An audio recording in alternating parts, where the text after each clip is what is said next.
Trump is an ageist. So what is an ageist, Katty? He respects people that are his age.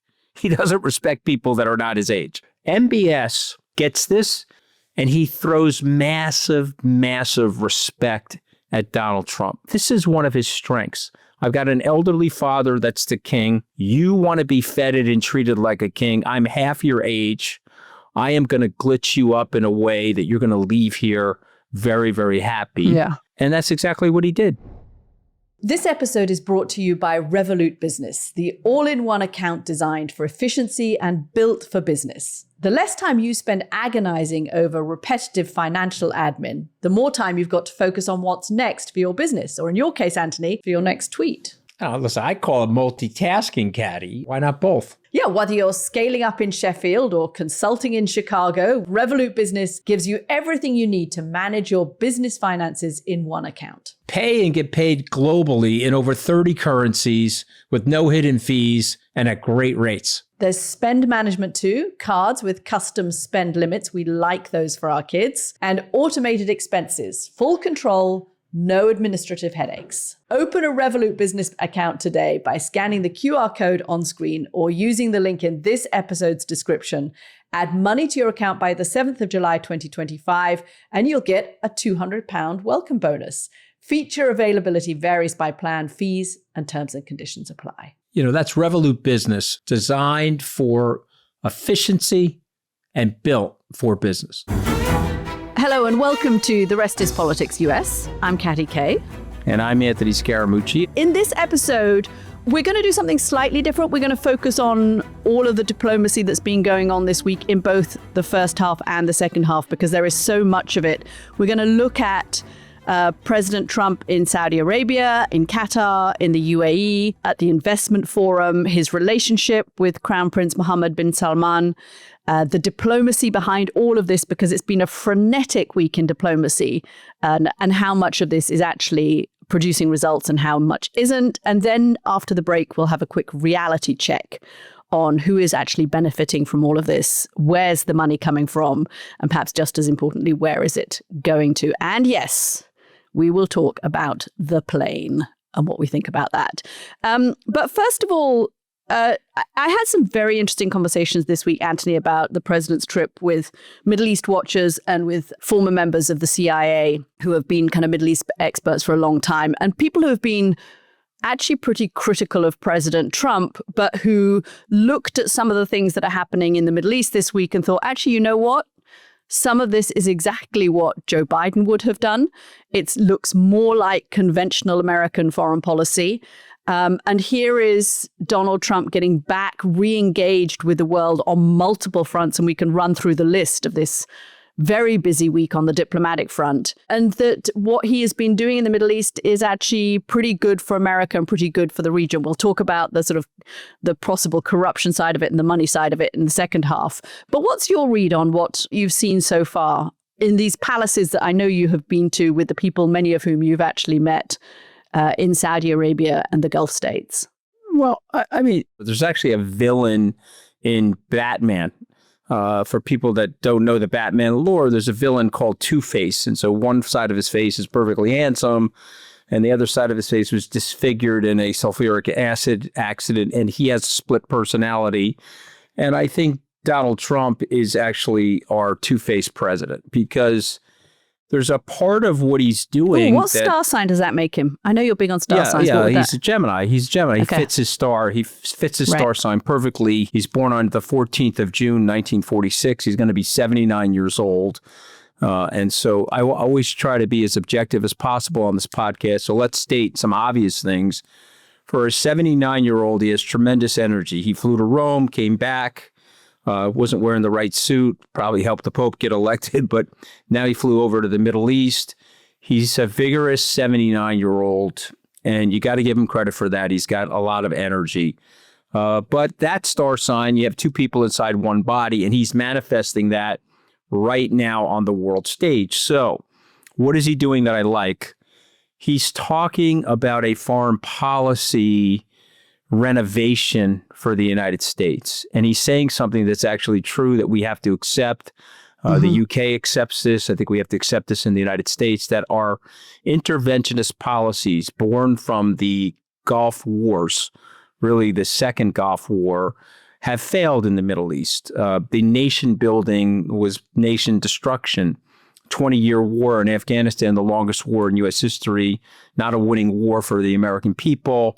And a lot of Americans are very dissatisfied with the money blown that could have been spent on education, infrastructure, deficit repayment, et cetera. So his speech to me, I thought was great. I'm just going to be very honest with people. He talked about re-engineering the way America thinks about the Middle East and trying to foment peace and prosperity. And he threw an olive branch out to the Iranians. And by the way, so much so that Leon Panetta, who's probably 87 now, former chief of staff for Clinton, former defense secretary, CIA director, praised the speech. And you can go to an interview on CNN where he praised the speech. So that's one side of him, Katty. And then just briefly on the other side, while he's doing that, he's got one angel on his shoulder saying, you know, you could really be a great president if you just calm the F down. And then he's got the devil on the other side of his shoulder saying, hey, I want to make $200 billion for my family before I blow out of this presidency. $200 billion. Okay, let me put the Dr. Evil thing up. Look at $200 billion. I don't even know how you'd write $200 billion, let alone what you'd do with $200 billion. But this is the problem with where we are right now, because what I saw there when they were all shaking hands in the royal court is the last vestiges of late stage capitalism. And the first thing that came to mind when I saw them all there, those billionaires cavorting with the crown prince, I said to myself, okay, where's Teddy Roosevelt when we need him? Because you're moving too far towards the capitalists, and you have to make sure that capital and labor has a roughly equal distribution of the economic rent in a society. 50-50, we're happy campers, Katty. If it even goes 52-53 capital to labor, you get great dissatisfaction and economic desperation from the working class. So to me, it's just a weird thing to watch Trump. It's like, you know, dude, you want to be a better guy. I know you do, but you're overwhelmed by the attention and the greed. If you could just calm those elements down in your personality, we could probably get some things done here. The world wants peace, Katty. And so I want to be optimistic about that. The world wants peace. Yeah, I think the question is, look, we've seen a massive amount of diplomatic from somebody who has said that, you know, that this administration is more isolationist. And I do believe that J.D. Vance is genuinely on the kind of isolationist wing of this White House. We've actually seen a huge amount of intervention from the Trump administration. We've seen it in the UK-US trade deal. We've seen it in the China-US deal. We've seen it in Donald Trump going into a kind of war against the Houthis and then pulling out after a month when he realized the cost was going to be too high. We've seen it in the Iran negotiations that are happening at the moment. They are trying to do something on Ukraine, and we can get to kind of what's working and what isn't for them. We've seen it in India and Pakistan, directly intervening there to bring those two countries back from the possibility of a nuclear strike. We've seen it in them lifting sanctions on Syria, which then allows other countries to invest in Syria. So I think, you know, it doesn't quite fit with the narrative of J.D. Vance, who initially said, for example, on India and Pakistan, this has nothing to do with us, or has told the Europeans, you know, you're kind of on your own, has told the Ukrainians you're on your own. To see Donald Trump so interventionist on the world stage and so keen on making deals. Now, some of those deals I'm not sure are going to work out. Certainly doesn't look like there's much of a deal on Gaza at the moment, which is something that he said he'd wanted to solve. But it doesn't kind of fit with the narrative that we've heard about this administration, that they are totally pulling back from the world, because this actually looks to me more like America as we've always known it. Yeah, the goal of the Trump administration in terms of getting involved in other countries' human rights issues or promoting democracy, completely different from the Republican Party as we've known it. But it is still America involved on the world stage. I think it was The Economist has described it as the globalism of greed, which gets to your point that is the overarching policy here all around making money for the United States, as we're going to talk about in the second half, potentially making money for the Trump administration. And maybe that's the driving force that Trump really believes that wars cost money. If you can get people to trade with each other and ideally trade with the United States, they'll see that it's in their vested interest because actually there's money to be made for leaders individually and for companies and for countries. And maybe that's the overarching theory. This is different. This week is different. Donald Trump is behaving differently. There are some things that are the same. Some of the grift stuff is the same, and we'll get into that. But the level of engagement and diplomatic activity feels different. Do you think that it's going to be successful? Do you think this is a successful negotiating strategy that he's kind of taking to all these different places? I'm conscious that as we're talking on Thursday, the Ukrainians are in Turkey and trying to have some kind of talks with the Russians, and the Russians have sent the dog catcher. I just want to give some context. Back in 2018, Jared Kushner called me and said, hey, we're doing a big economic event in Bahrain. We're presenting an economic plan related to the Palestinians. I don't know if you would remember this, but I flew to Bahrain in June. We went to the Four Seasons Hotel on that island off the coast, and we had guys like Steve Schwartzman and Professor Jeff Sonnenfeld and a whole coterie of people very similar to what you saw in Saudi Arabia talk about an economic plan for the Palestinians and for the West Bank and for Gaza. Unfortunately, there were no representatives from Palestine there, and they said that they were rejecting the deal without a concomitant economic proposal. So the proposal basically was the Israelis are going to run everything. They're going to run your government, but you can have great economic bounty if you follow this plan. That's basically the Trump theory, isn't it? That's Isn't the Trump basically theory. The Trump theory? That's why I'm bringing this up. The Trump theory is you have a political overlord. In this case, in the United States, I am your political overlord, and if you bow down to me, you can get favor curried upon you. Okay, the problem with this is that it doesn't really work because, again, I'm not a sociologist, but I'm just a good observer of things.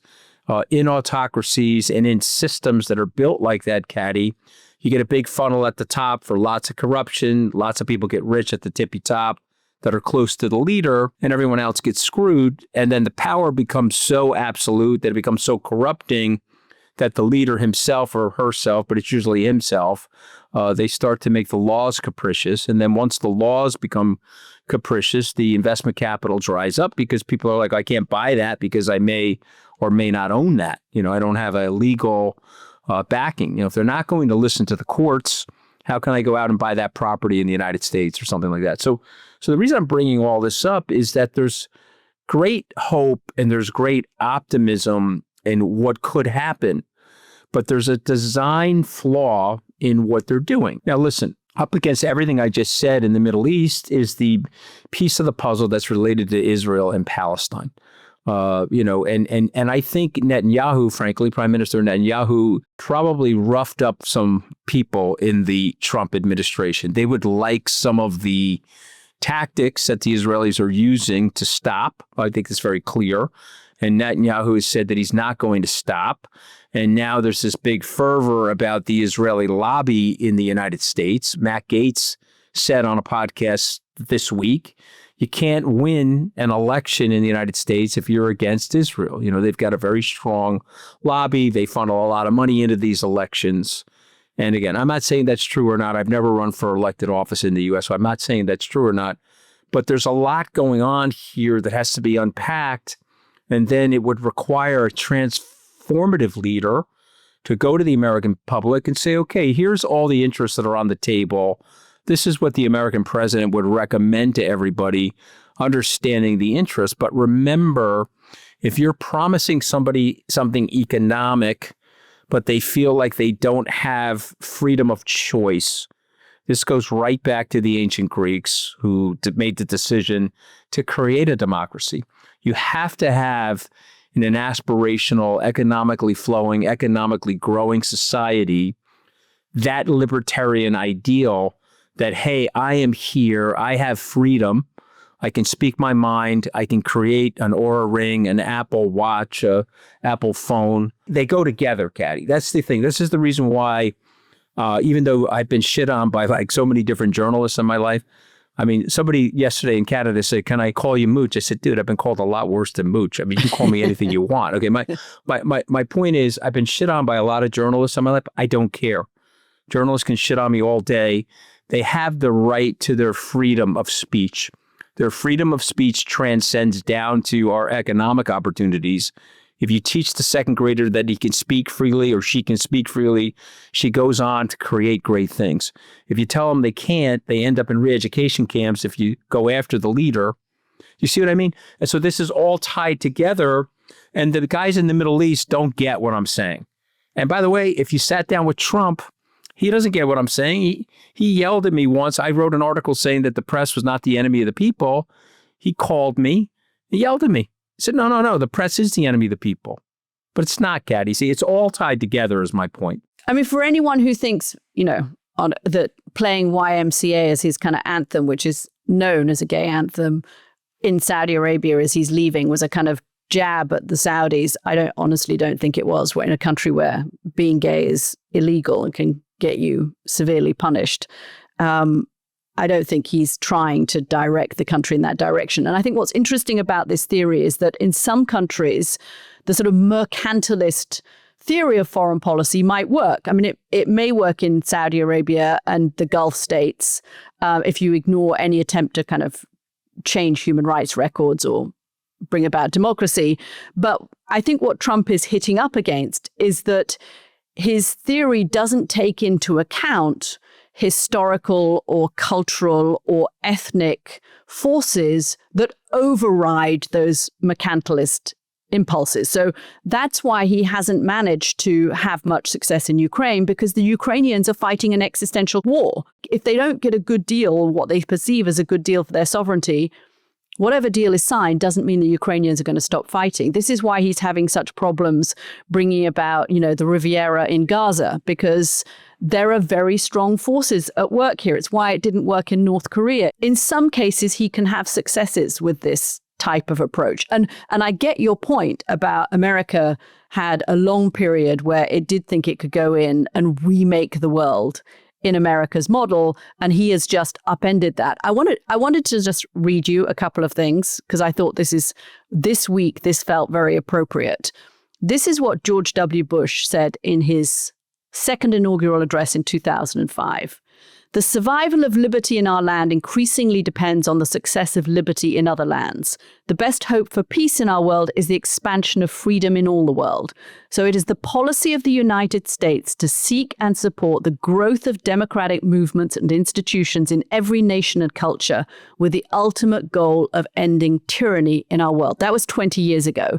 This week, Donald Trump in Saudi Arabia. This great transformation has not come from Western interventionists giving you lectures on how to live or to govern your own affairs. Instead, the birth of a modern Middle East has been brought about by the people of the region themselves, developing your own sovereign countries, pursuing your own unique visions and charting your own destinies. In the end, the so-called nation builders wrecked far more nations than they built. I mean, I think went back and looked at Bush's second inaugural, which is kind of peak neocon philosophy, peak interventionist, peak America can rebuild the world in its own image. And then you look at what Donald Trump has just said this week, and I agree with you that it is a repudiation that is valid because the nation builders, as Trump says, did wreck more than they built.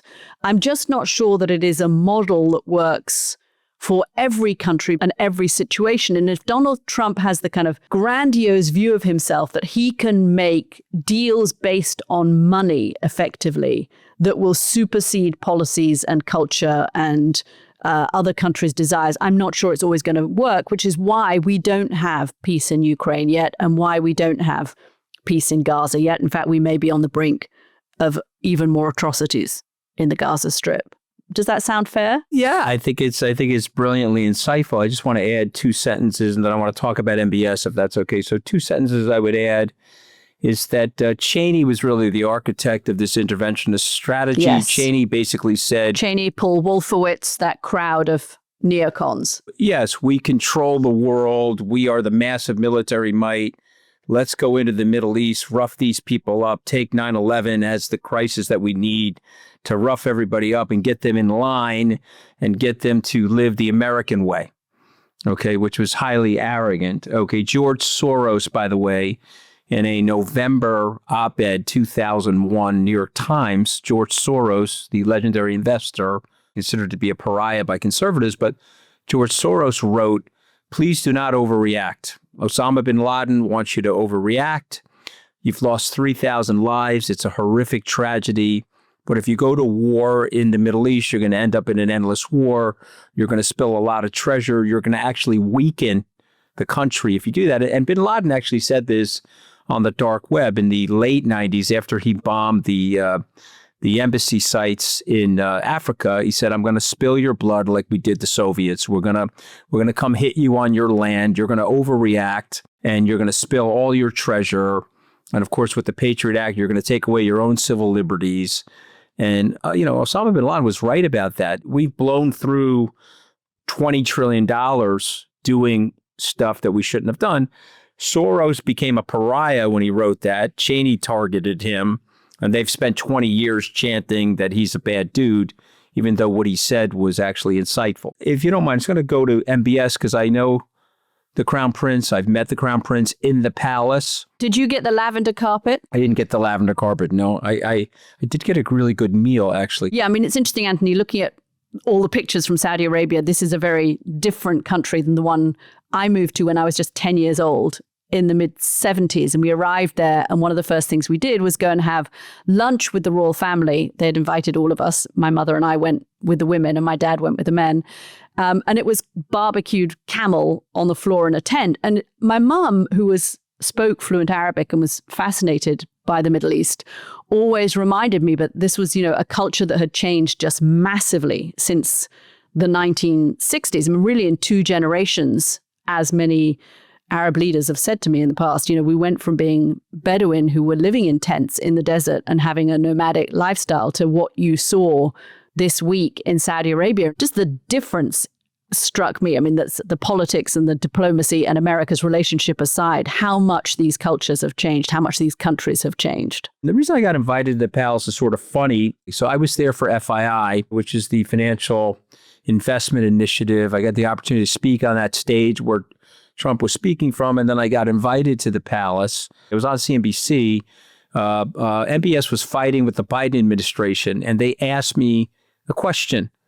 And they said, "What do you think about the U.S.-Saudi relationship?" I said, "Listen, it's like a Catholic marriage." Now, Katty, I know you're not Catholic, but there are Catholics listening, okay? When you're married and you're Catholic, you don't get unmarried, okay? Just the way it is, okay? You get, your mother beats up on you. The Catholics are really tough on each other. You can't even take communion if you're divorced in the Catholic Church.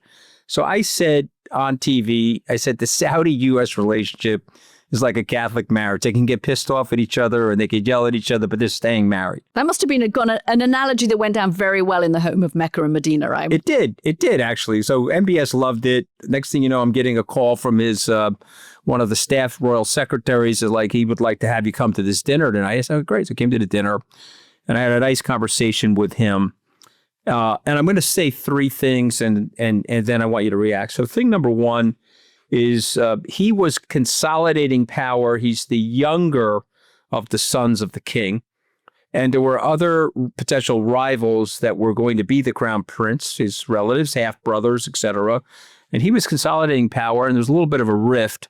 I think U.S. intelligence, potentially Trump and Jared Kushner, helped him consolidate that power. You may remember after the first FII, they rounded up some of the Saudis. They left them in the Ritz-Carlton. Yes. They were quasi-imprisoned. And the message was out, hey, you guys are rabble-rousing related to MBS. Stop doing that. Otherwise, you probably, you're going to see Mecca and Medina more quickly, potentially, okay, or paradise. Okay, so number 1, so he's very grateful to the Trump administration. Trump won for that. Number 2, during the Biden tension, because obviously the relationship fell off with Biden, I think a lot of Trump people stayed in touch with MBS. A lot of Trump people did. And I think that helped the relationship that he now has with Trump. And the last thing, and this is not a newsflash to you, but it may be to others, Trump is an ageist. So what is an ageist, Katty? He respects people that are his age. He doesn't respect people that are not his age. If you're 40 talking to Trump, he actually looks at you like he doesn't give a shit. If you're 60 talking to Trump, he rolls his eyes. If Steve Schwartzman, age 80, calls Donald Trump, he picks up the phone.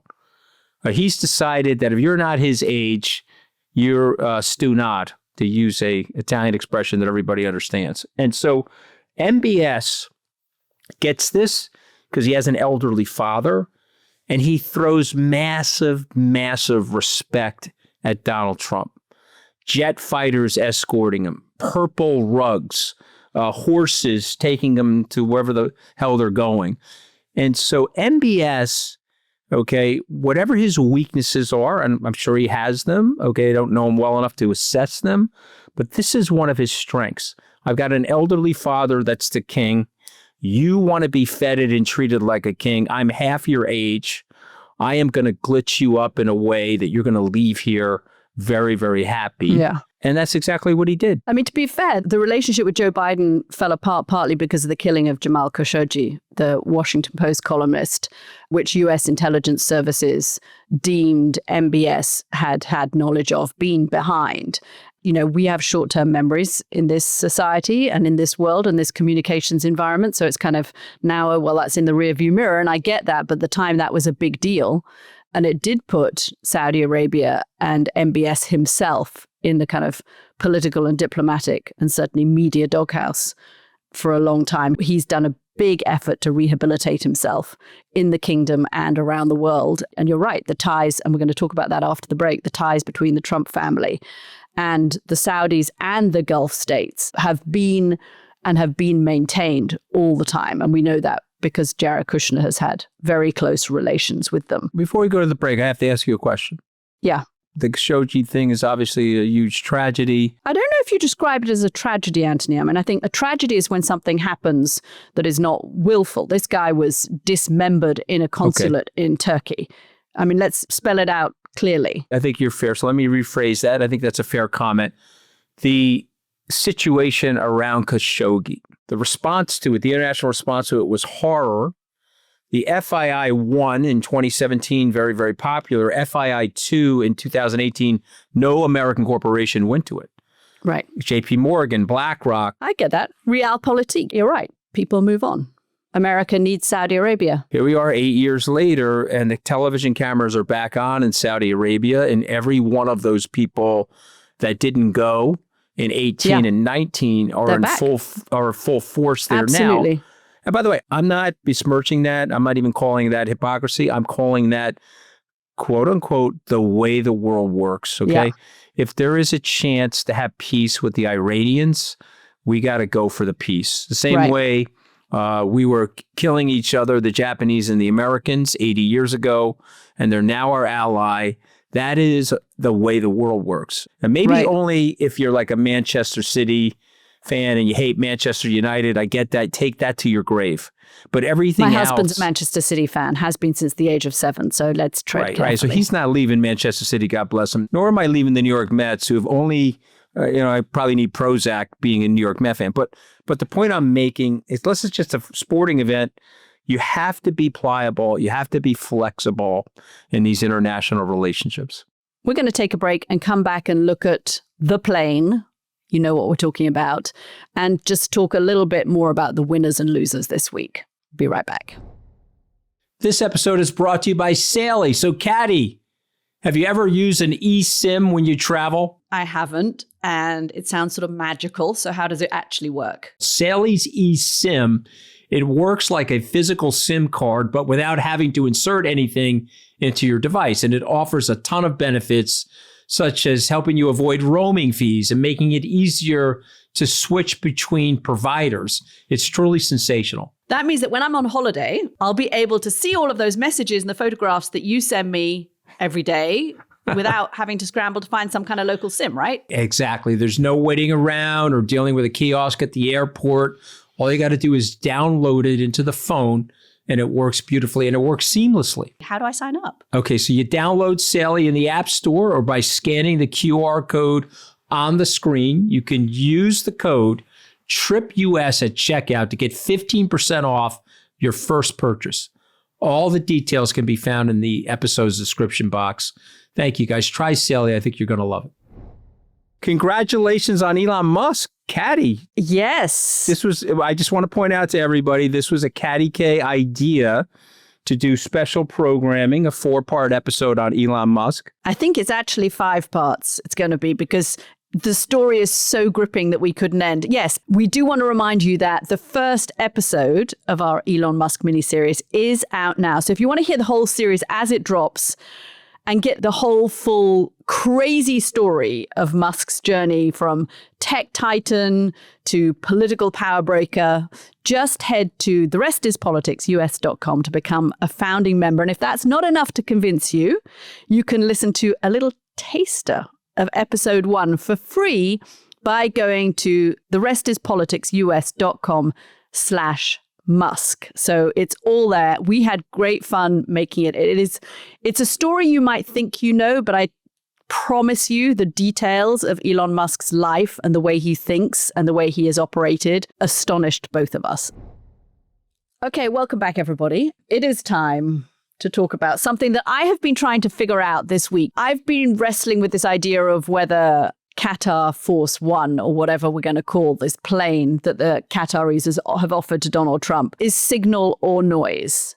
I interviewed Senator Murphy, the Democratic senator from Connecticut, this week about Qatar Force One, or whatever we're calling it.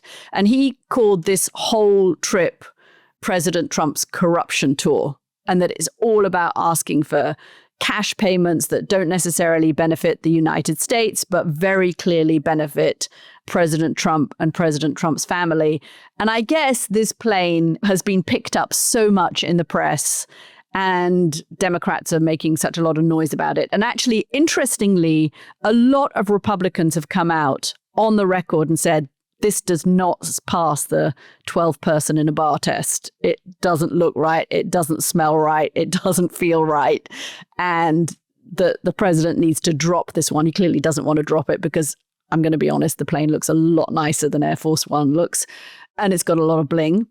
So what do you think? Is this a distraction, this whole Qatari plane story, or is this serious? So I think it's a distraction. I think, like I said, the angel devil thing going on with Trump. He's like, okay, I got to rake in a couple $1 billion here. We're estimating he's made $1 to $2 billion for the family since the presidency started. And so far, there's been no opposition to it. There's been a few speeches in the Senate, but no one's coming after him. He's disemboweled the Justice Department, so they're not going to come after him. I guess the real question is, if a Democrat were to win in 2028, could they go back after him? He'll probably pardon himself. So I'll say the answer to that is no. So he's on the run. He's got a lot of money coming in. He's very happy about it. Let me shoot out the $400 million plane over here as a bauble to distract everybody while I'm working on a few $1 billion somewhere, either in the Middle East or elsewhere in the world for myself and my family. And I really believe that. But I will say this, and this is a direct conversation with me and Trump when we were once close. And so Trump sits in the same seat on Trump Force One. Okay, so he sits at the table, which is sort of like the dining table. There's a couple of chairs in front of him, and there's a large TV screen that he can look at where he usually has Fox News on. And he always has a cardboard box next to him on the plane. And inside the cardboard box are emails or letters or magazines. And so while he's talking to you, he's pulling stuff out of the cardboard box that his assistant gave him. Maybe he's autographing something or he's reading something, and he's looking at you, half listening to your shit while he's telling you how wonderful he is. And he's explaining to me that his rich friends have G650s or G this or G that. But it's nothing like this. This is a 757. And come on, when this thing touches down, look at the majesty of it. And of course, I got the Trump name all over the damn thing. And he's explaining to me that the plane's only like $100 million, and these other planes are like $100 million, and they're sleek, but they're not like this. Okay, even though it's like a little bit of a clunkier plane to fly in, okay, it's not as sleek as a G7. And then he looks at me and he says, I'm just so happy with this plane, right? All right, now I got to fast forward. I'm in the White House. I flew Air Force One 3 times. I flew baby Air Force One twice, large Air Force One once. I'm on large Air Force One with him. I had gotten a tour of the plane because, you know, I'm a little bit of a voyeur caddy, right? I called one of my buddies in the Air Force. I said, I'm going out to Andrews before we take off for Youngstown, Ohio. I got to get a tour of the plane. So I got a full tour of the plane. The president copters in. He calls me into the little office. He said, did you get a tour of the plane? I said, yeah, I got a tour of the plane.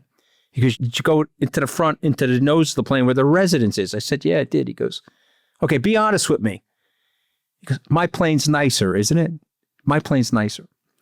And I said, Mr. President, you could never fucking say that to anybody. As your communications guru. As your soon-to-be failed communications guru, let me just tell you something. Things you don't trash. The Stars and Stripes, right. Air Force One, I say, the White please, House. You got to promise me that you're never going to say to them, but no, tell the truth. I mean, that goddamn bathroom up there is 40 years old, that bathroom up there. And by the way, he was right, Katty. He was right.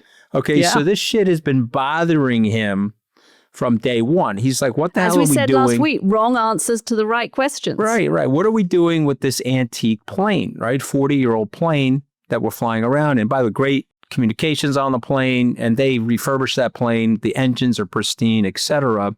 But the inside of the plane, okay, and this is 8 years ago when I was flying it, it does look a little tired, but it is the same plane. So I just want to tell people that he's going to get a new plane. It's just not going to be this plane, okay? And he may not get it by the end of the term, and he's going to screw up the color of that plane too. That is a baby blue from Jackie Onassis.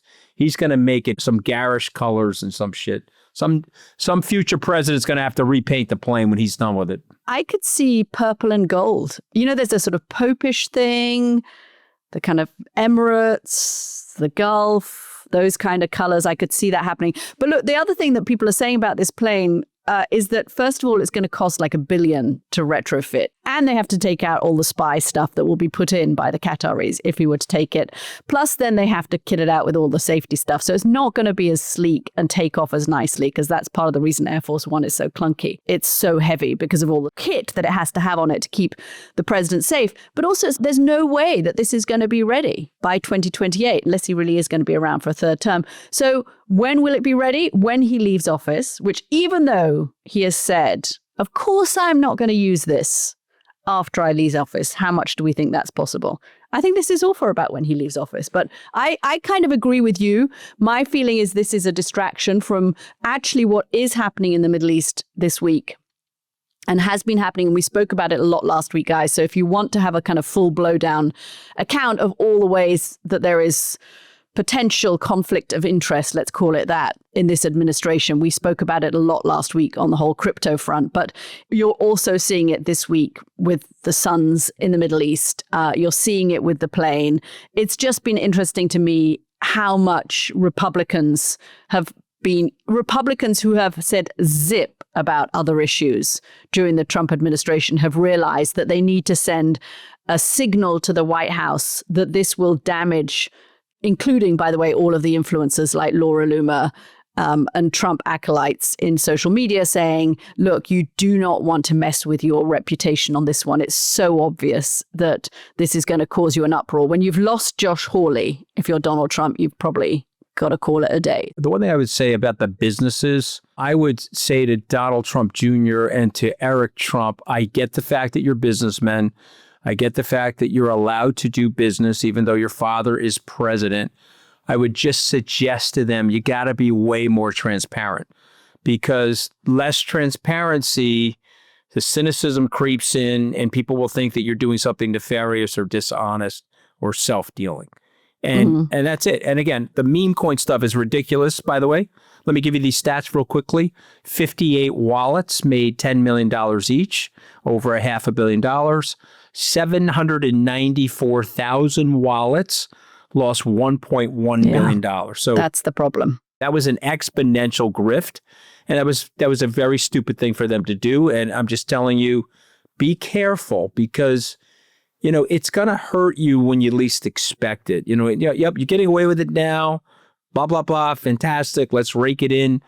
But, be careful, because if you turn Josh Hawley and you turn John Thune, all of a sudden they're going to caucus with the Democrats on this, and you're going to get hit. You're going to get hit. It's unpopular. It's unpopular. You're cutting 13.7 million people off of Medicaid, and you're raking in billions of dollars for yourself. Not popular. I mean, you're doing developments all over the Gulf with entities who have direct relationships or are partially or wholly owned by the Saudi government, the Qatari government, the UAE, and you're putting up Trump towers everywhere. And to what extent does that put you in hock then, your family's businesses to those governments? I think there is that conflict of interest side of it. And somebody said something interesting to me this week, which was that, accountability can take time. As with a lot of what is happening at the moment, we don't really, full disclosure, know the ramifications of everything that Donald Trump is doing right now. It's too soon. But there can be accountability, and it can come in the form of Republicans saying, okay, that's enough. We are going to leave it there. We'll be back on Sunday with our founding members Q&A, where we're going to talk about why Trump is welcoming certain South Africans as refugees. And our next episode of our Elon Musk mini-series is out on Tuesday, and we'll get into how he rose to fame as a tech icon and became a celebrity, the story behind building SpaceX, which is wild, and Tesla, and how he clawed his way back from near financial ruin in 2008. And of course, we'll be back with our regular news episode next Friday. We'll see you then. We'll see you guys next week.